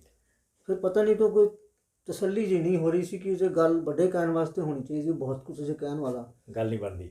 ਗੱਲ ਨਹੀਂ ਬਣਦੀ। ਫਿਰ ਮੈਂ ਇੱਕ ਨਾਵਲ ਤੇ ਨਾਵਲ ਹੱਥ ਤੇ। ਜਮਾਈ ਕੀਤੀ। ਠੀਕ ਹੈ। ਪਹਿਲਾ ਨਾਵਲ ਤੁਹਾਡਾ ਕਿਹੜਾ ਸੀ ਜੀ? ਪਹਿਲਾ ਨਾਵਲ ਮੇਰਾ ਧੀਆਂ ਮਰ ਜਾਣੀਆਂ। ਧੀਆਂ ਮਰ ਜਾਣੀਆਂ। ਜੇ ਮੈਂ ਕੰਨਿਆ ਭਰੂਣ ਹੱਤਿਆ ਤੇ ਔਰ ਜਿਹੜੇ ਬੱਚੀਆਂ ਜਨਮ ਤੋਂ ਬਾਅਦ ਕੂੜੇ ਦੇ ਢੇਰ ਤੇ ਸੁੱਟ ਦਿੱਤੀਆਂ ਜਾਂਦੀਆਂ ਉਹਨਾਂ ਨੂੰ ਆਧਾਰ ਬਣਾ ਕੇ ਜੀ। ਔਰ ਉਹਦੀ ਵੀ ਮੈਂ ਤੁਹਾਨੂੰ ਦੱਸਣਾ ਚਾਹੂੰਗਾ ਕਿ ਜਦੋਂ ਨਾਵਲ ਛਪਿਆ ਔਰ ਉਹ ਉਹਨਾਂ ਦਿਨੀ ਸਾਡੇ ਜਿਹੜੇ ਸੈਕਟਰੀ ਇਸ ਵੇਲੇ ਕ੍ਰਿਸ਼ਨ ਕੁਮਾਰ ਜੀ, ਹਾਂਜੀ, ਨਵਾਂ ਸ਼ਹਿਰ ਦੇ ਉਦੋਂ DC ਹੁੰਦੇ ਸੀ ਜੀ। ਤੇ ਉਹ ਕਿਤਾਬ ਮੈਂ ਉਹਨਾਂ ਨੂੰ ਡੈਡੀਕੇਟ ਕੀਤੀ ਸੀ। ਅੱਛਾ ਜੀ। ਉਮਰ ਪਰ ਕਿਤਾਬ ਉਹਨਾਂ ਤੱਕ ਗਈ ਜੀ। ਉਹਨਾਂ ਨੇ ਉਹਨੂੰ ਪੜ੍ਹਿਆ। ਅੱਛਾ ਜੀ। ਔਰ ਪੜ੍ਹਨ ਤੋਂ ਬਾਅਦ ਉਹਨਾਂ ਨੂੰ ਲੰਬੇ ਟਾਈਮ ਬਾਅਦ ਮੈਨੂੰ ਉਹਨਾਂ ਦਾ ਫੋਨ ਆਇਆ। ਅੱਛਾ ਜੀ। ਔਰ ਉਹ ਇਹਨੇ ਉਸ ਤੋਂ ਪ੍ਰਭਾਵਿਤ ਹੋਏ ਕਿ ਉਹ ਮੈਨੂੰ ਇੱਕ ਬਤੌਰ ਲੈਕਚਰ ਤੋਂ ਬਾਅਦ ਮੈਨੂੰ ਐਜੂਕੇਟ ਕੋਆਰਡੀਨੇਟਰ ਲੈ ਆਏ ਉਸ ਕਿਤਾਬ ਕਰਕੇ। ਹਾਂ, ਉਸ ਕਿਤਾਬ ਜੀ ਜੀ। ਉਹ ਚਾਹੁੰਦੇ ਸੀ, ਮੈਨੂੰ ਕਿਹਾ ਕਿ ਮੈਂ ਤੁਹਾਨੂੰ ਉੱਥੇ ਚੰਡੀਗੜ੍ਹ ਬਣਾ ਰੀਡਿੰਗ ਸੈੱਲ ਜਿਹੜਾ ਹੈ ਉਹਨਾਂ ਦਾ ਜੀ, ਚੰਡੀਗੜ੍ਹ ਹਾਂਜੀ, ਹੈੱਡਕੁਆਟਰ ਉੱਥੇ ਲੈਣਾ ਚਾਹੁੰਦੇ ਸੀ। ਅੱਛਾ ਜੀ। ਫਿਰ ਘਰੇਲੂ ਮਜਬੂਰੀਆਂ ਸੀਗੀਆਂ, ਫਿਰ ਕਹਿੰਦੇ ਠੀਕ ਹੈ ਤੁਹਾਨੂੰ ਇੱਥੇ। ਠੀਕ ਹੈ। ਤੇ ਇਸ ਤਰ੍ਹਾਂ ਇਹ ਤਾਂ ਤੁਹਾਡੀ ਸੀਗੀ ਪੰਜਾਬੀ ਸਾਹਿਤ ਦੀ ਗੱਲ ਜੀ, ਕਿਉਂਕਿ ਤੁਸੀਂ ਸਭ ਤੋਂ ਪਹਿਲੀ ਕਹਾਣੀ ਜਿਹੜੀ MSc ਕਰਦੇ ਨੇ ਹਿੰਦੀ 'ਚ ਲਿਖੀ। ਠੀਕ ਹੈ ਜੀ। ਤੇ ਹਿੰਦੀ ਤੇ ਪੰਜਾਬੀ ਦਾ ਜਿਹੜਾ ਇਹ ਸੁਮੇਲ ਕਿੱਦਾਂ ਰੱਖਿਆ? ਕੋ ਮੇਰੇ ਦੇਹਰਾਦੂਨ ਮੇਰਾ ਲੰਬਾ ਸਮਾਂ ਗੁਜ਼ਰਿਆ, ਉੱਥੇ ਹਿੰਦੀ ਮੀਡੀਅਮ ਸੀ। ਹਿੰਦੀ ਲੋਕ ਅਸੀਂ ਲੋਕ ਬੋਲਦੇ ਸੀਗੇ ਘਰ 'ਚ ਮਾੜੀ ਮੋਟੀ। ਪੰਜਵੀਂ ਤੱਕ ਪੰਜਾਬੀ ਪੜ੍ਹ ਕੇ ਗਏ ਸੀ ਇੱਧਰੋਂ? ਹਾਂਜੀ ਜੀ। ਤੇ 10ਵੀਂ ਤੋਂ ਬਾਅਦ ਇੰਗਲਿਸ਼ ਮੀਡੀਅਮ ਸੀ ਜੀ, +2 BSc MSc ਸਾਰੇ ਇੰਗਲਿਸ਼ ਸੀਗਾ ਜੀ। ਤੇ ਸ਼ੁਰੂਆਤ ਹਿੰਦੀ 'ਚ ਹੀ ਹੋਈ। ਹਾਂਜੀ। ਫਿਰ ਜਦੋਂ ਮੈਂ ਪੰਜਾਬ 'ਚ ਇੱਥੇ ਆ ਗਿਆ ਨੌਕਰੀ ਲਈ, ਪਹਿਲੀ ਕੰਡੀਸ਼ਨ ਸੀ ਕਿ ਭਾਈ 10ਵੀਂ ਮੈਟ੍ਰਿਕ ਪੰਜਾਬੀ ਚਾਹੀਦੀ ਹੈ। ਤਾਂ ਮੈਂ ਜਿਸ ਸਕੂਲ 'ਚ ਸਾਇੰਸ ਮਾਸਟਰ ਸੀ, ਅੱਛਾ ਜੀ, ਮੈਂ ਉੱਥੋਂ ਦਾ ਪੰਜਾਬੀ 10ਵੀਂ ਦਾ ਵਿਦਿਆਰਥੀ ਵੀ ਸੀ ਜੀ, ਉਸੇ ਸਕੂਲ 'ਚ, ਕਿਉਂਕਿ ਮੈਂ ਬੋਰਡ 'ਚ 10ਵੀਂ ਦੇ ਪੇਪਰ ਦੇਣੇ ਸੀ। ਪੰਜਾਬੀ ਤੁਸੀਂ ਪੜ੍ਹ ਰਹੇ ਸੀਗੇ? ਪੰਜਾਬੀ ਮੈਂ ਪੜ੍ਹ ਰਿਹਾ ਸੀ। ਜੀ ਜੀ। ਔਰ ਮੈਂ ਆਪਣੇ ਅਧਿਆਪਕ ਜਿਹੜੇ ਸਾਥੀ ਸੀਗੇ ਉਹਨਾਂ ਤੋਂ ਸਿੱਖ ਰਿਹਾ ਸੀ ਪੰਜਾਬੀ? ਉਹਨਾਂ ਤੋਂ ਮੈਂ ਸਿੱਖ ਰਿਹਾ ਸੀ। ਵਾਹ ਜੀ ਵਾਹ।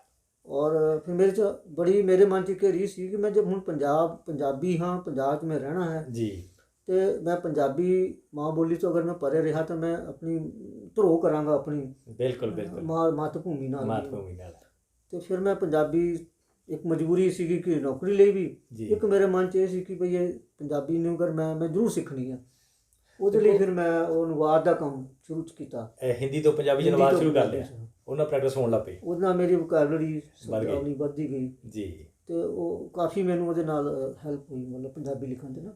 ਠੀਕ ਹੈ। ਇਹ ਹੁਣ ਤੱਕ ਸਾਡਾ ਜਿਹੜਾ ਪੰਜਾਬੀ ਦੇ ਵਿੱਚ ਕਿੰਨੀਆਂ ਕਿਤਾਬਾਂ ਆ ਗਈਆਂ ਤੇ ਹਿੰਦੀ 'ਚ ਕਿੰਨੀਆਂ ਆ ਗਈਆਂ? ਮੇਰੀ ਲਗਭਗ 12-13 ਕਿਤਾਬਾਂ ਹਿੰਦੀ 'ਚ ਹੈਗੀਆਂ, 12-13 ਪੰਜਾਬੀ 'ਚ ਹੈਗੀਆਂ। ਇਹਨਾਂ ਕਿਤਾਬਾਂ 'ਚੋਂ ਬਹੁਤੀਆਂ ਨੂੰ ਨੈਸ਼ਨਲ ਅਵਾਰਡ ਮਿਲ ਚੁੱਕੇ ਨੇ। ਇਹਨਾਂ ਤੋਂ ਇੱਕ ਪੁਸਤਕ ਜਿਹੜੀ ਹੈ ਬਾਇਸਕੋਪ ਜੀ, ਉਸਨੂੰ ਜਿਹੜਾ ਮਾਨਵ ਸੰਸਾਧਨ ਮੰਤਰਾਲੇ, ਮਿਨਿਸਟਰੀ ਆਫ ਹਿਊਮਨ ਰਿਸੋਰਸਿਸ, ਹਾਂਜੀ ਹਾਂਜੀ, ਉਹਦੇ ਵੱਲੋਂ ਰਾਸ਼ਟਰੀ ਪੁਰਸਕਾਰ ਮਿਲ ਚੁੱਕਾ ਜੀ। 2 ਨਾਵਲਾਂ ਨੂੰ ਜਿਹੜਾ ਭਾਸ਼ਾ ਵਿਭਾਗ ਪੰਜਾਬ ਵੱਲੋਂ ਸਰਵੋਤਮ ਪੁਸਤਕ ਪੁਰਸਕਾਰ ਦਿੱਤਾ ਜਾ ਚੁੱਕਾ ਹੈ। ਜੀ ਜੀ। ਔਰ ਬਾਕੀ ਬਹੁਤ ਸਾਰੀਆਂ ਸੰਸਥਾਵਾਂ ਵੱਲੋਂ ਜਿਹੜੀਆਂ ਉਹ ਸਨਮਾਨ ਮਿਲੇ ਆ। ਅੱਛਾ, ਇੱਕ ਗੱਲ ਜਿਹੜੀ ਮੇਰੇ ਮਨ 'ਚ ਆਉਂਦੀ ਹੈ ਖਾਸ ਤੌਰ 'ਤੇ, ਕਿਉਂਕਿ ਮੇਰੀ ਜਾਣਕਾਰੀ 'ਚ ਇਹੋ ਜਿਹਾ ਕੋਈ ਵੀ ਸਾਹਿਤਕਾਰ ਨਹੀਂ ਜਿਹਨੂੰ ਆਨਰੇਰੀ ਡਾਕਟਰੇਟ ਦੀ ਡਿਗਰੀ ਦਿੱਤੀ ਗਈ ਹੋਵੇ। ਜੀ ਜੀ। ਤੁਹਾਨੂੰ ਜਿਹੜੀ ਬਿਹਾਰ ਦੀ ਇਹ ਯੂਨੀਵਰਸਿਟੀ ਨੇ ਡਿਗਰੀ ਦਿੱਤੀ ਸੀ ਆਨਰੇਰੀ, ਜੀ, ਇਹਦੀ ਥੋੜ੍ਹੀ ਜਿਹੀ ਗੱਲ ਸਾਨੂੰ ਦੱਸ ਦਿਓ। ਇਸ ਤਰ੍ਹਾਂ ਹੈ ਕਿ ਬਿਹਾਰ ਦੇ ਭਾਗਲਪੁਰ ਵਿੱਚ ਇੱਕ ਵਿਕਰਮ ਵਿਸ਼ਵ ਵਿਦਿਆਲੇ, ਵਿਕਰਮ ਵਿਦਿਆਪੀਠ ਵਿਸ਼ਵ ਵਿਦਿਆਲੇ ਹੈ। ਜੀ ਜੀ। ਤਾਂ ਉਹ ਸਾਰੇ ਹਿੰਦੁਸਤਾਨ 'ਚ ਦੇਖਦੇ ਆ, ਖਾਸ ਕਰਕੇ ਹਿੰਦੀ ਭਾਸ਼ੀ ਜਿਹੜੇ ਰਾਜ ਹੈਗੇ ਆ। ਅੱਛਾ ਜੀ। ਜਿੱਥੇ ਹਿੰਦੀ ਪਹਿਲੀ ਭਾਸ਼ਾ ਨਹੀਂ ਹੈ, ਪੰਜਾਬੀ ਜਾਂ ਹੋਰ ਭਾਸ਼ਾਵਾਂ ਲੋਕ, ਅਗਰ ਉੱਥੇ ਕੋਈ ਵਿਅਕਤੀ ਹਿੰਦੀ ਦੇ ਵਿੱਚ ਕੰਮ ਕਰਦਾ, ਜ਼ਿਕਰਯੋਗ ਕੰਮ ਕਰ ਰਿਹਾ ਜੀ, ਤਾਂ ਉਹ ਉਸਨੂੰ ਆਨਰੇਰੀ ਯਾਨੀ ਮਾਨਤ ਉਪਾਧੀ ਜਿਹਨੂੰ ਕਹਿੰਦੇ ਉਹ ਦਿੰਦੇ ਆ ਜੀ। ਕਿਉਂਕਿ ਮੇਰੇ ਹਿੰਦੀ ਦੀਆਂ ਪੁਸਤਕਾਂ ਦੇ ਉੱਪਰ ਹਿੰਦੁਸਤਾਨ ਦੀਆਂ ਕਈ ਯੂਨੀਵਰਸਿਟੀਆਂ ਦੇ ਵਿੱਚ ਕੰਮ ਹੋਇਆ, MPhil ਹੋਈਆਂ, PhD ਹੋਈਆਂ, ਪੁਰਸਕਾਰ ਮਿਲੇ ਆ, ਖੋਜ ਦਾ ਕੰਮ ਹੋਇਆ, ਤੇ ਉਹਨਾਂ ਦੇ ਨੋਟਿਸ ਵਿੱਚ ਆਇਆ। ਇਸ ਤਰ੍ਹਾਂ ਉਹਨਾਂ ਨੇ ਮੈਨੂੰ ਇਸ ਯੋਗ ਸਮਝਿਆ ਕਿ ਬਈ ਇਹਨੂੰ ਬਹੁਤ ਵੱਡੀ ਮਾਣ ਵਾਲੀ ਗੱਲ ਹੈ ਸਾਡੇ ਲਈ ਚਾਹੀਦੀ ਹੈ। ਤੁਸੀਂ ਹੁਸ਼ਿਆਰਪੁਰ ਦੇ ਕੰਢੀ ਇਲਾਕੇ ਜਨਮੇ, ਫਿਰ ਤੁਸੀਂ ਬਾਹਰਲੀ ਸਟੇਟ 'ਚ ਪੜ੍ਹੇ ਤੇ ਮੁੜ ਕੇ ਆ ਕੇ ਇੱਥੇ ਸਰਵਿਸ ਸ਼ੁਰੂ ਕੀਤੀ। ਕੰਢੀ 'ਤੇ ਤੁਸੀਂ ਬੜਾ ਖੋਜ ਕਾਰਜ ਕੀਤਾ, ਇਹਦੇ ਬਾਰੇ ਵੀ ਦਰਸ਼ਕਾਂ ਨੂੰ ਥੋੜ੍ਹੀ ਜਿਹੀ ਸਾਡੀ ਜਾਣਕਾਰੀ ਦਿਓ। ਹਾਂ ਮਾਨ ਸਾਹਿਬ, ਇਸ ਤਰ੍ਹਾਂ ਕਿ ਮੈਨੂੰ ਦਰਅਸਲ 15-20 ਸਾਲ ਪਹਿਲਾਂ ਮੈਂ ਇੱਕ ਨਾਵਲ ਪੜ੍ਹਿਆ, ਦ ਰੂਟਸ ਜੀ, ਅਮਰੀਕਨ ਰਾਈਟਰ ਦਾ ਲਿਖਿਆ ਜੀ। ਉਹ ਪੜ੍ਹਨ ਤੋਂ ਬਾਅਦ ਮੇਰੇ ਅੰਦਰ ਇੱਕ ਭਾਵਨਾ ਪੈਦਾ ਹੋਈ ਕਿ ਮੈਂ ਆਪਣੀ ਜੜ੍ਹਾਂ ਤੋਂ ਕਿਤੇ ਕੱਟਦਾ ਤਾਂ ਨਹੀਂ ਜਾ ਰਿਹਾ ਜੀ। ਕਿ ਮੈਂ ਸ਼ਹਿਰ 'ਚ ਆ ਗਿਆ ਸੀ ਇੱਥੇ, ਹਾਂਜੀ, ਨੌਕਰੀ ਵੀ ਸ਼ਹਿਰ 'ਚ ਹੋ ਰਹੀ ਸੀ ਜੀ। ਫਿਰ ਮੈਨੂੰ ਲੱਗਾ ਕਿ ਮੈਨੂੰ ਆਪਣੀ ਜਨਮ ਭੂਮੀ ਤਾਂ ਮੇਰੀ ਪੰਜਾਬ ਹੈ ਹੀ ਹੈ, ਲੇਕਿਨ ਖਾਸ ਕਰਕੇ ਕੰਢੀ ਕੰਢੀ ਇਲਾਕਾ ਹੈ ਮੇਰਾ। ਉਸ ਇਲਾਕੇ ਦਾ ਕਲਚਰ, ਸੱਭਿਆਚਾਰ, ਜੀ ਜੀ ਉਸ ਇਲਾਕੇ ਦੀਆਂ ਸਮੱਸਿਆਵਾਂ, ਜੀ ਉਸ ਇਲਾਕੇ ਦਾ ਜੋ ਵੀ ਰਹਿਣ ਸਹਿਣ, ਬੋਲੀ, ਤਿਉਹਾਰ, ਜੀ ਉੱਥੋਂ ਦੀ ਜਿਹੜੀ ਪਰੰਪਰਾਵਾਂ ਹੈਗੀਆਂ, ਹਾਂਜੀ ਉਹ ਉਸ ਖੇਤਰ ਤੱਕ ਸੀਮਤ ਹੈਗੀਆਂ। ਹਾਂਜੀ। ਉਹਨਾਂ ਬਾਰੇ ਸਾਡੇ ਪੰਜਾਬੀ ਸਾਹਿਤ, ਹਿੰਦੀ ਤਾਂ ਛੱਡੋ ਤੁਸੀਂ, ਪੰਜਾਬੀ ਸਾਹਿਤ ਵੀ ਕਿਤੇ ਗੱਲ ਨਹੀਂ ਹੁੰਦੀ, ਥਾਂ ਨਹੀਂ ਹੈਗਾ ਉਹਨਾਂ ਲਈ। ਠੀਕ ਹੈ। ਕੋਈ ਉਹਨਾਂ ਦਾ ਉਹ ਕਿਸੇ ਪੰਜਾਬੀ ਦੀ ਮੁੱਖ ਧਾਰਾ ਨਾਲ ਜੁੜੇ ਹੀ ਨਹੀਂ। ਜੁੜੇ ਨਹੀਂ। ਫਿਰ ਮੈਂ ਆਪਣਾ ਧਿਆਨ ਜਿਹੜਾ ਉਧਰ ਨੂੰ, ਪ੍ਰੇਰਣਾ ਮੈਨੂੰ ਬਣੀ ਉਹ ਕਿਤਾਬ, ਉਸ ਕਿਤਾਬ ਦਾ ਰੂਟ ਸੀ ਜੀ। ਔਰ ਫਿਰ ਮੈਂ ਆਪਣੇ ਉਸ ਖੇਤਰ ਦੇ ਨਾਲ, ਕਿਉਂਕਿ ਮੈਨੂੰ ਕੋਈ ਜ਼ਿਆਦਾ ਦਿੱਕਤ ਨਹੀਂ ਸੀ, ਮੈਂ ਤੁਹਾਡਾ ਆਪਣਾ ਇਲਾਕਾ ਸੀ, ਸਾਰੇ ਲੋਕ ਬੋਲੀ ਤੁਸੀਂ ਉਹ ਜਾਣਦੇ ਸੀ, ਬੋਲੀ ਮੈਂ ਜਾਣਦਾ, ਸਾਰੇ ਲੋਕ ਜਾਣਦੇ ਸੀਗੇ। ਤੇ ਤੁਹਾਡੇ ਉਹ ਪਥਰਾਟ, ਕੁਆਰ, ਝਾਤ ਤੇ ਇਹ ਜਿਹੜਾ ਸ਼ਬਦਕੋਸ਼ ਤੁਹਾਡਾ, ਇਹ ਸਾਰਾ ਇੱਥੋਂ ਦੀ ਦੇਣ ਆ। ਜਿਹੜਾ ਉਹ ਫਿਰ ਮੇਰਾ ਜਦੋਂ ਪਥਰਾਟ ਨਾਵਲ ਛਪਿਆ ਤੇ ਉਸ ਪੰਜਾਬੀ ਯੂਨੀਵਰਸਿਟੀ ਪਟਿਆਲਾ ਦਾ ਜਿਹੜਾ ਪੰਜਾਬੀ ਭਾਸ਼ਾ ਵਿਕਾਸ ਵਿਭਾਗ ਹੈ ਜੀ, ਉਹਨਾਂ ਵੱਲੋਂ ਮੈਨੂੰ ਆਫਰ ਹੋਈ ਕਿ ਵੀ ਇੱਕ ਪ੍ਰੋਜੈਕਟ ਤੁਹਾਨੂੰ ਦਿੰਦੇ ਆ, ਠੀਕ ਹੈ, ਤੁਸੀਂ ਸ਼ਬਦਕੋਸ਼ ਕੰਢੀ ਦਾ ਸ਼ਬਦਕੋਸ਼ ਤਿਆਰ ਕਰੋ। ਤੇ ਉਹ ਫਿਰ ਮੈਂ 2 ਸਾਲ ਦੀ ਇਹ ਮਿਹਨਤ ਦਾ ਤੁਹਾਡਾ ਰਿਜ਼ਲਟ ਹੈ। ਉਹ ਪਹਿਲੀ ਵਾਰੀ ਸਾਡੀ ਕੰਢੀ ਦੀ ਜਿਹੜੀ ਪਹਾੜੀ ਬੋਲੀ ਹੈ ਉਹ ਵੀ ਸ਼ਾਮਲ ਸ਼ਬਦਕੋਸ਼ ਦੇ ਰੂਪ 'ਚ ਗਈ। ਫਿਰ ਸ਼ਾਇਦ ਉੱਥੋਂ ਹੀ ਅੱਗੇ ਮੇਰਾ ਨਾਂ ਗਿਆ ਕਿ ਜਿਹੜਾ ਭਾਰਤ ਸਰਕਾਰ ਵੱਲੋਂ ਹਿੰਦੁਸਤਾਨ ਦੀਆਂ ਲਗਭਗ 33 ਉਪ ਭਾਸ਼ਾਵਾਂ ਦਾ ਜੀ ਸ਼ਬਦਕੋਸ਼ ਤਿਆਰ ਹੋ ਰਿਹਾ, ਜਿਹੜਾ ਇੱਕ ਉਹਦੇ 'ਚ ਹਿੰਦੀ ਤੋਂ ਪੰਜਾਬੀ ਤਿਆਰ ਹੋਇਆ ਜੀ। ਤੇ ਉਹਦੇ ਲਈ ਜਿਹੜੀ 5 ਮੈਂਬਰੀ ਟੀਮ ਸੀ ਪੰਜਾਬ ਦੀ, ਉਹਦੇ 'ਚ ਮੈਨੂੰ ਸ਼ਾਮਲ ਕੀਤਾ ਗਿਆ। ਔਰ ਉਹ ਇਸ ਸਾਲ ਜੁਲਾਈ ਦੇ ਵਿੱਚ ਉਹ ਜਿਹੜਾ ਛਪ ਕੇ ਆ ਗਿਆ, ਭਾਰਤ ਸਰਕਾਰ ਵੱਲੋਂ ਹੀ ਛਾਪਿਆ ਗਿਆ, ਤੇ ਛਪ ਕੇ ਆ ਗਿਆ। ਡਾਕਟਰ ਸਾਹਿਬ, ਤੁਸੀਂ ਬੜੀਆਂ ਜਿਹੜੀਆਂ ਖੋਜ ਕਾਰਜ ਵੀ ਕੀਤਾ, ਨਾਵਲਕਾਰੀ ਕੀਤੀ ਆ, ਕਹਾਣੀ ਲਿਖੀ ਆ, ਜੀਵਨ ਦੇ ਵੱਖ-ਵੱਖ ਖੇਤਰਾਂ ਦੇ ਤੁਹਾਡੇ ਬੜੇ ਤਜਰਬੇ ਆ। ਇਹਨਾਂ ਤਜਰਬਿਆਂ ਤੋਂ ਜਿਹੜਾ ਸਾਰਾਂਸ਼ ਦੇ ਤੌਰ 'ਤੇ ਆਪਾਂ ਜਿਹੜੀ ਸਾਡੀ ਨੌਜਵਾਨ ਪੀੜ੍ਹੀ ਹੈ ਉਹਨੂੰ ਕੀ ਸੰਦੇਸ਼ ਦਿਓਗੇ ਤੁਸੀਂ? ਨੌਜਵਾਨ ਪੀੜ੍ਹੀ ਜਿਹੜੇ ਮੌਜੂਦਾ ਹਾਲਾਤ ਹੈਗੇ ਆ, ਇੱਕ ਤਾਂ ਬੜੀ ਗੱਲ ਹੈ ਕਿ ਅਸੀਂ ਹੁਣ ਡਿਜੀਟਲ ਯੁੱਗ 'ਚ ਪ੍ਰਵੇਸ਼ ਕਰ ਰਹੇ ਜੀ। ਸਾਇੰਸ ਦੀ ਤਰੱਕੀ ਹੋਈ, ਟੈਕਨੋਲੋਜੀ ਦੀ ਤਰੱਕੀ ਹੋਈ, ਇਲੈਕਟ੍ਰੋਨਿਕਸ ਸਾਰੇ ਸੰਸਾਰ ਵਿੱਚ ਆਇਆ, ਤਾਂ ਉਹ ਆਉਣਾ ਵੀ ਲਾਜ਼ਮੀ ਹੈ ਜੀ। ਇਹਦੇ ਸਾਨੂੰ ਫਾਇਦੇ ਵੀ ਹੋਏ, ਇਹਦੇ ਨੁਕਸਾਨ ਵੀ ਹੋਏ ਜੀ। ਫਾਇਦੇ ਤਾਂ ਅਸੀਂ ਕਿਉਂਕਿ ਦੁਨੀਆ ਦੇ ਨਾਲ ਅਗਰ ਤੁਰਨਾ ਹੈ, ਉਹਨਾਂ ਦੇ ਨਾਲ ਕਦਮ ਨਾਲ ਕਦਮ ਮਿਲਾ ਕੇ, ਤਾਂ ਸਾਡੇ ਲਈ ਬਹੁਤ ਜ਼ਰੂਰੀ ਹੈ, ਇਹ ਤਾਂ ਅਸੀਂ ਪਿੱਛੇ ਰਹਿ ਜਾਵਾਂਗੇ ਜੀ। ਲੇਕਿਨ ਇਹਦਾ ਨੈਗੇਟਿਵ ਜਾਂ ਇਹਦਾ ਜਿਹੜਾ ਨੁਕਸਾਨ ਕਹਿ ਸਕਦੇ ਹੋ ਹੋਇਆ ਕਿ ਸਾਡੀ ਜਿਹੜੀ ਨਵੀਂ ਪੀੜ੍ਹੀ ਆ, ਉਹ ਸਾਡੀ ਆਪਣੀ ਸੰਸਕ੍ਰਿਤੀ, ਆਪਣੀ ਸੱਭਿਆਚਾਰ, ਆਪਣੇ ਪੁਸਤਕ ਕਲਚਰ ਤੋਂ ਪਰੇ ਹੁੰਦੀ ਚਲੀ ਔਰ ਉਹਦੇ ਲਈ ਬੜਾ ਇੱਕ ਆਸਾਨ ਜਿਹਾ ਇੱਕ ਉਪਕਰਨ ਕਹਿ ਲਓ ਮਿਲ ਗਿਆ ਉਹਨੂੰ ਜੀ। ਤੇ ਉਹਦੇ ਵਿੱਚ ਜਿਹੜੇ ਕਾਰਿਆਕਰਮ ਪ੍ਰੋਗਰਾਮ ਹੈ ਉਹ ਇਸ ਤਰ੍ਹਾਂ ਦੇ ਹੈਗੇ ਕਿ ਉਹ ਸਾਡੀ ਪੀੜ੍ਹੀ ਨੂੰ ਸਾਹਿਤ ਤੋਂ, ਅੱਛੇ ਸਾਹਿਤ ਤੋਂ, ਸਾਡੀ ਸੰਸਕ੍ਰਿਤੀ ਤੋਂ ਦੂਰ ਲਿਜਾ ਰਹੇ ਹਨ ਜੀ।